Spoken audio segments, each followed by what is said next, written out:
Troisième et dernière méthode pour déterminer les variations d'une suite numérique. Il s'agit de calculer le quotient de deux termes consécutifs. Voici la propriété de la leçon. Elle concerne uniquement les suites à valeur strictement positive. Je vais y revenir. En tout cas, il va falloir calculer le quotient un plus 1 sur un et le comparer à 1. Si un plus 1 sur un est plus grand que 1, la suite sera croissante. Si un plus 1 sur un est plus petit que 1, la suite sera décroissante.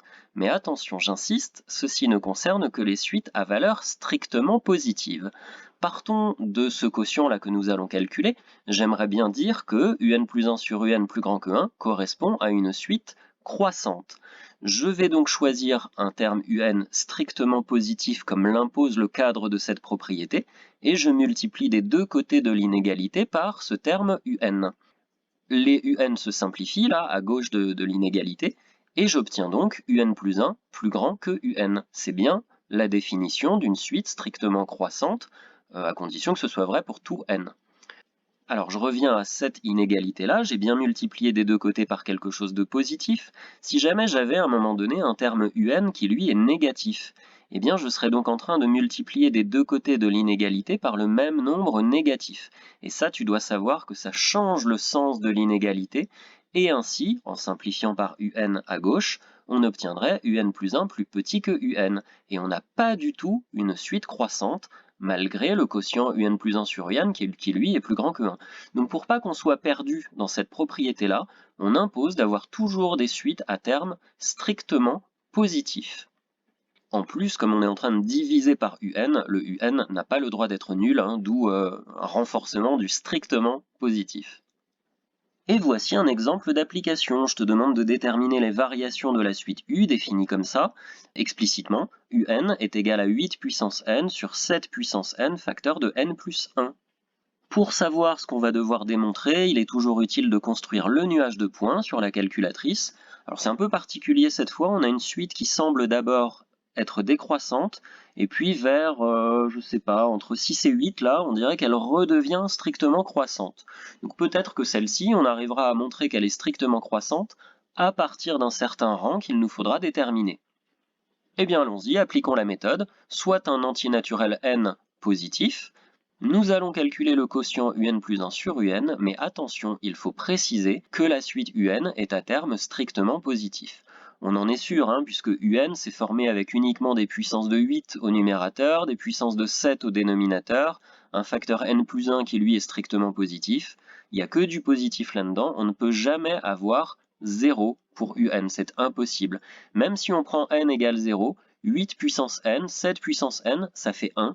La parenthèse, n plus 1, ça fait 2. On n'aura jamais 0 avec cette suite-là. On a le droit d'utiliser la méthode, et on va pas s'en priver. Un plus 1 sur un, c'est égal à tout ça. Oh là là, ça a l'air compliqué. Le un plus 1, comme d'habitude, on a remplacé n par n plus 1. On n'oublie pas de mettre des parenthèses pour être sûr de ne pas faire des bêtises. On calcule pour voir ce que ça donne. Donc la parenthèse, par exemple, n plus 1, elle devient n plus 2. Nous avons une fraction divisée par une fraction. Tu sais qu'il faut multiplier par la fraction inverse. On obtient ceci. On peut même tout regrouper sur la même fraction. Et maintenant, il faut réfléchir. En fait, on obtient ceci. Comment j'ai fait? Le 8 puissance n qui se trouve au dénominateur, ça veut dire qu'on fait 8 fois 8 fois 8 fois 8, etc. n fois. Le 8 puissance n plus 1 au numérateur signifie qu'on fait 8 fois 8 fois 8, etc. n plus une fois. Ça veut dire qu'il y a un facteur 8 en plus au numérateur par rapport au dénominateur. On va barrer tout ce qui est en commun, tu sais, on peut simplifier les fractions quand il y a des facteurs communs au numérateur et au dénominateur. Et bien quand on a fini de barrer tous les 8 qui sont en commun en haut et en bas, il restera un 8 en haut, puisqu'il y en a un de plus. On fait pareil avec les 7. Il y a un 7, une multiplication par 7 en plus au dénominateur par rapport au numérateur, donc il va rester un 7 en bas quand on aura barré tous les fois 7 au numérateur et au dénominateur de cette fraction. Finalement, en développant, on obtient 8n plus 8 en haut et 7n plus 14 en bas. J'ai dit dans une précédente vidéo qu'il valait mieux pas développer, mais ça c'était quand on voulait chercher le signe d'une expression. Là, on n'essaye pas de savoir si c'est positif ou négatif, on essaye de savoir si c'est plus grand ou plus petit que 1. Et ça, c'est pas toujours facile à faire. Et je fais un petit peu de place, on a montré que le quotient un plus 1 sur un est égal à ça. Et ça, je dois maintenant savoir si c'est plus petit ou plus grand que 1, pour savoir si la suite est décroissante ou croissante. Alors, je vais faire maintenant quelque chose qui peut te paraître un peu bizarre, je vais écrire un est strictement croissante. Pourtant, j'en sais rien que un est strictement croissante. J'ai même vu sur le nuage de points qu'elle est plutôt même décroissante au début, avant d'être croissante au bout d'un moment. Mais je ne suis pas en train d'affirmer que c'est strictement croissant, je vais plutôt faire une suite d'équivalences et dire que si un est strictement croissante, ça revient à dire que le quotient un plus 1 sur un est strictement plus grand que 1. Ça, c'est la propriété. Et un plus 1 sur un, je sais que c'est 8n plus 8 sur 7n plus 14. Je vais donc essayer de résoudre cette inégalité-là pour savoir justement à quel moment la suite un est strictement croissante.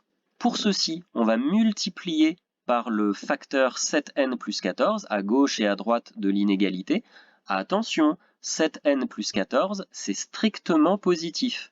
Je ne change donc pas le sens de l'inégalité. Les 7n plus 14 se simplifient, c'était le but, et on obtient l'inégalité 8n plus 8 supérieure à 7n plus 14. On résout ça un peu comme une équation, donc on fait par exemple moins 7n des deux côtés, on obtient ceci. Ensuite, on applique un moins 8 des deux côtés, et on obtient ceci. Finalement, la suite un est strictement croissante, c'est équivalent à dire que n est strictement plus grand que 6.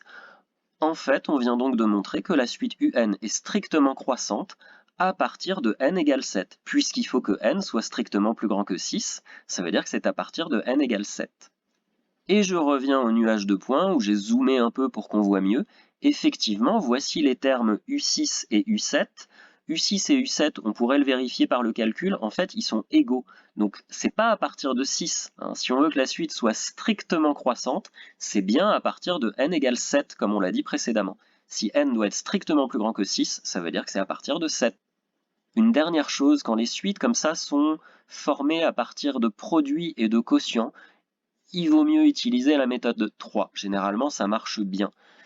Quand les suites sont plutôt définies avec des additions ou des soustractions, il vaut mieux prendre la méthode 2. La méthode 1, elle, tu l'as compris, c'est quand on connaît déjà les variations de la fonction, donc par exemple une fonction affine, c'est très pratique. N'oublie pas qu'il y a des contraintes à l'utilisation de la méthode 1, c'est seulement pour les suites définies explicitement, et pour la méthode 3, c'est uniquement pour les suites à terme strictement positif. La méthode 2, elle, c'est quand tu veux. Bon courage pour travailler tout ça.